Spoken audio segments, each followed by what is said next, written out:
কোন কোন খাবারগুলো আমাদের রোজাদারের জন্য উপকার হবে, এই বিষয়ে যদি আমাদের দর্শকদেরকে জানাতেন। ঠিকই বলছেন আপনি। আমাদের 11 মাস আমরা খাই, আর রমজান মাস না খাওয়ার মাস বলে আমাদের একটা প্রচলিত ধারণা। কিন্তু প্র্যাকটিক্যালি যদি আমরা বলি, আপনি দেখবেন যে ইফতারে, সেহরিতে এই 2 সময়ে যতটুকু খাই, আমার মনে হয় অন্য সময়ে 3 বেলাও আমরা ততটুকু পরিমাণ খাই না। সেটি এটা কারণটা কি? কারণটা হচ্ছে যে আমি যে সারাদিন 12 ঘন্টা না খেয়ে থাকলাম, ফাস্টিং করলাম, এটার একটা কাফারা মানে উঠানোর একটা প্রক্রিয়া, একটা একটা একটা প্রতিযোগিতা তৈরি হয় আমাদের ইফতারের আগে। সামনে ভাজা পোড়া এটা সেটা নানান কিছু নিয়ে। এই প্রসঙ্গে একটু না বললেই নয় যে আমরা যে ইফতারের আইটেম বলতে যুগ যুগ ধরে বাঙালিরা খেয়ে আসছি, এটা কি আসলে স্বাস্থ্যকর কোনো খাবার? সেটা যে তৈলাক্ত খাবার, এক বাক্যে না। আমি এই প্রশ্নটি আপনাকে করছি যে এক বাক্যে নো।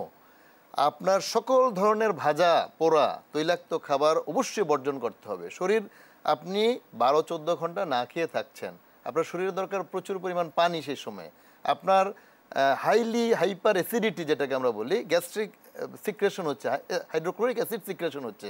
সেই সময় আপনি আবার দিচ্ছেন হচ্ছে ভাজা তৈলাক্ত জিনিস, যেটা ওই মরার উপর খরার ঘা একটা কথা আছে না বাংলায়, সেটা হচ্ছে তখন আবার আরো বেশি ওভার সিক্রেশন হচ্ছে। তুমি পানি খাও, ফলমূল খাও, সবজি খাও, তুমি প্রয়োজনে তুমি এমন কিছু জিনিস, তো আল্লাহ তাআলা কোরআন হাদিসের মধ্যে অনেক খাবারের কথা বলেছেন যেগুলি স্বাস্থ্যকর এবং কম দামে পাওয়া যায়।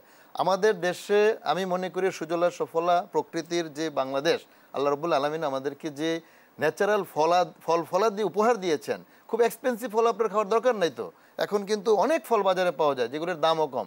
আমি একটা সহজ ফলের নাম বলি, 50-60 টাকা কেজি বড়ই পাওয়া যায় কিনতে। আপনি একটা 4টা বড়ই খেলে আপনার এটার যে জলীয় অংশ এবং এটার যে নিউট্রিয়েন্টস, পুষ্টিগত উপাদান এটার মধ্যে আছে, আপনার ইফতারের জন্য যথেষ্ট। আপনি এক গ্লাস শরবত খান, আপনি লেবু শরবত খান, আপনার যদি সামর্থ্য থাকে আপনি তোকমা কিংবা ইসুপকুলের ভুসি আপনি দিয়ে শরবত খান, পানি খান।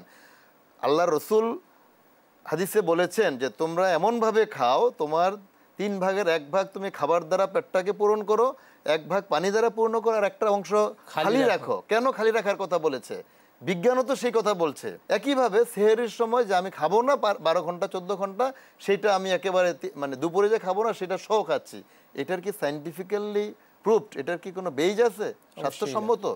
আমি যদি বলি যে আপনারা নিশ্চয়ই একটা টার্ম শুনেছেন, অটোফেজি, একটা শব্দ আপনারা অনেক পরিচিত। অটোফেজিটা কি? অটো মিনস সেলফ, ফেজি শব্দটা আসছে ফ্যাগোসাইটিস থেকে, সেটা মানে হচ্ছে ইটিং, সেলফ ইটিং। আমরা যে 12-14-15 ঘন্টা না খেয়ে থাকছি, এর ফলে শরীরের যে অপ্রয়োজনীয় উপাদানগুলি আছে, অপ্রয়োজনীয় কোষগুলি আছে, শরীর নিজেই সেগুলোকে এনগালফ করছে, নিজেই নিজেকে খেয়ে ফেলছে এবং এটাকে বডি থেকে নিষ্কাশন করছে। খুব সিম্পল। সপ্তাহে 2 দিন আল্লাহর রাসূল রোজা রাখতেন, সোমবার এবং বৃহস্পতিবার, এবং মুহররম মাসে রোজা রাখতেন, বিভিন্ন সময় বরাকাতের দিন। জি স্যার, আমরা এই অটোফেজি সম্পর্কে বিস্তারিত জানবো ইনশাআল্লাহ।